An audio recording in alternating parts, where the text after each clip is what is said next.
কলকাতায় 15ই জানুয়ারি আশুতোষ হলে কলকাতার ঐতিহ্যবাহী ভারতীয় জাদুঘরের এক বিশেষ আধ্যাত্মিক এবং সাংস্কৃতিক মহাসম্মেলন বঙ্গীয় শক্তি সঙ্গম 2026 অনুষ্ঠিত হয়, যেখানে শক্তি ভক্তি প্রকৃতি এই মূল মন্ত্রকে সামনে রেখে এই বিশেষ সন্ধ্যায় বাংলার আধ্যাত্মিক ঐতিহ্য এবং কুম্ভ মেলার হৃদ গৌরব পুনরুদ্ধারের বার্তা দেওয়া হয়। ত্রিবেণী কুম্ভের ঘোষণা এবং ভবিষ্যৎ পরিকল্পনা। এই অনুষ্ঠানের অন্যতম প্রধান আকর্ষণ ছিল আসন্ন ত্রিবেণী কুম্ভের ঘোষণা।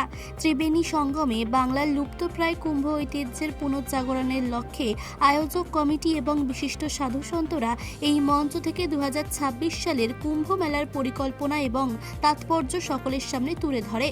অনুষ্ঠানে বিশিষ্ট অতিথি হিসেবে উপস্থিত ছিলেন দেশ ও রাজ্যের বিশিষ্ট আধ্যাত্মিক নেতৃত্ব এবং প্রশাসনিক ব্যক্তিবর্গ, পূজ্যপাদ নির্গুণানন্দ মহারাজ, স্বামী তেজসানন্দ গিরি মহারাজ, যোগী কালিকারানন্দ সরস্বতী। তাছাড়া উপস্থিত ছিলেন ডক্টর শোভনা কুমার পট্টনায়ক, ডক্টর সায়ন ভট্টাচার্য, পূজ্যপাদ আচার্য সঞ্জয় শাস্ত্রী এবং ডক্টর রাকেশ দাস সহ বিশিষ্ট ব্যক্তিবর্গরা। সাংস্কৃতিক অনুষ্ঠান ও প্রদর্শনীর আধ্যাত্মিক আলোচনার পাশাপাশি বাংলার ভক্তিবাদের সুর তুলে ধরতে আয়োজন করা হয়েছিল বেশ কয়েকটি বিশেষ সাংস্কৃতিক অনুষ্ঠানের। চলুন দেখে নেব বিস্তারিত। নমো নমো নমো মাতা ধূমাবতী নমো নমো নমো নমো নমো মাতা বগলা নমো নমো।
সমস্ত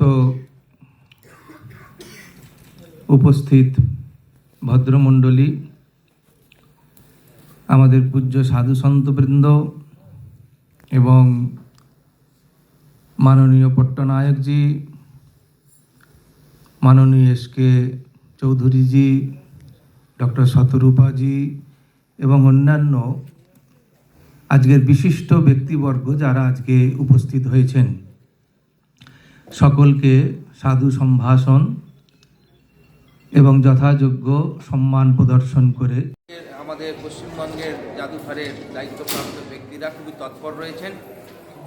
যেখানে আমাদের শৃঙ্খলা দেবীর কথা এসেছে, যেখানে আমাদের বিষ্ণু মন্দিরের কথা এসেছে, আজ থেকে 1000 বছরের পুরনো একটা ইতিহাস যেখানে লুকিয়ে রয়েছে, সেই জায়গাটাকে আমাদের তুলে ধরাই হচ্ছে মূল কাজ, যেটা জাদুঘরের পক্ষ থেকে ইনিশিয়েটিভ নেওয়া হচ্ছে।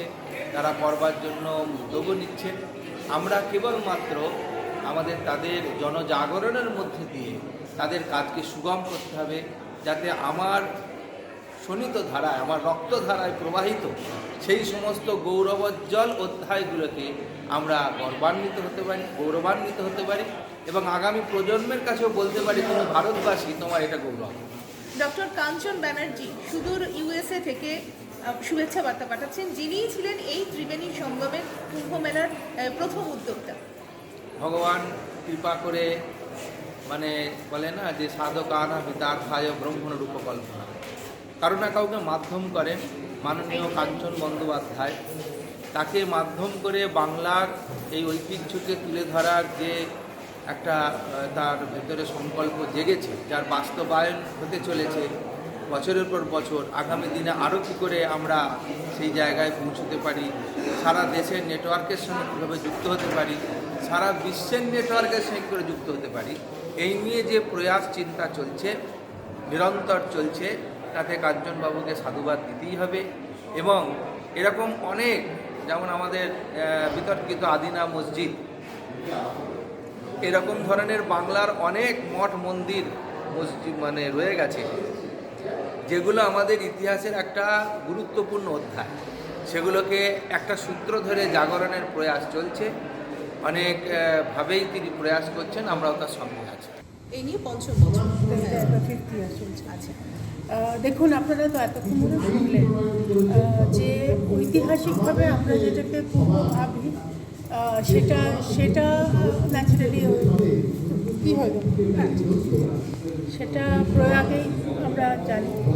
কিন্তু পশ্চিমবঙ্গেও মানে গঙ্গা যেহেতু শেষের দিকে এখানে সাগরে মিলছে, এখানেও হুগলিতে ত্রিবেণী বলে যে জায়গাটা, মানে 3টে ডিস্ট্রিবিউটরি নামছে, তো সেখানেও আমরা অনেক এনশিয়েন্ট লিটারেরি সোর্সেস বলতে যেটা বোঝায়, সেখানে এটার অনেক উল্লেখ পেয়েছি।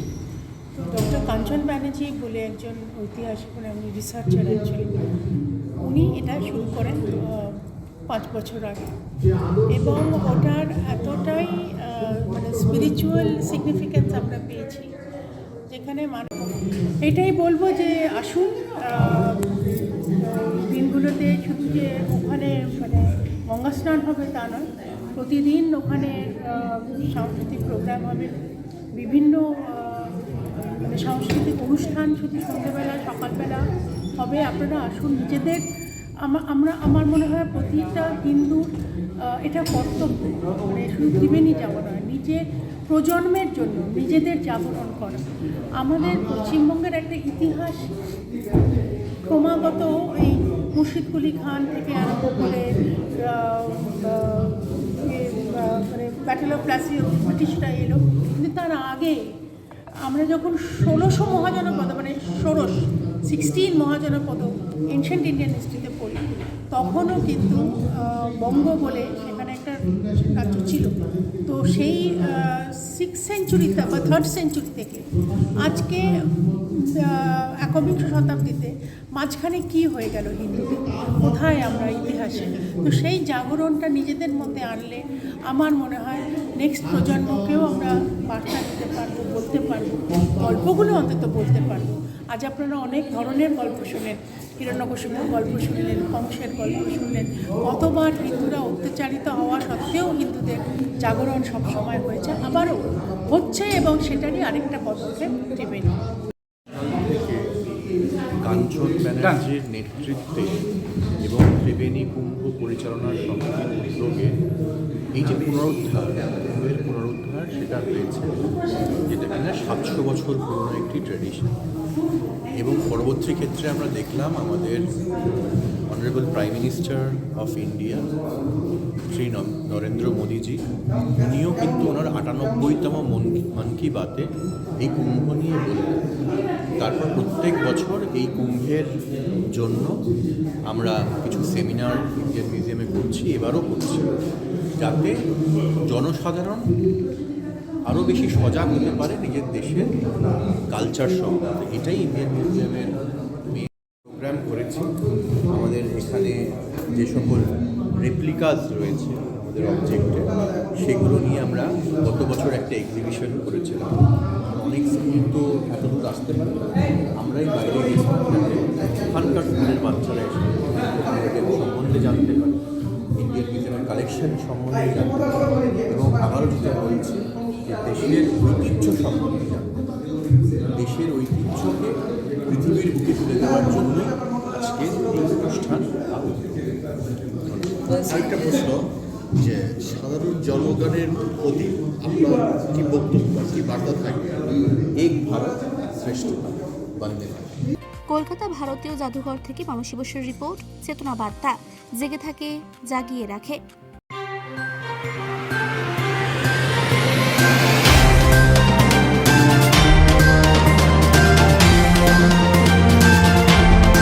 চেতনা বার্তা, জেগে থাকে, জাগিয়ে রাখে।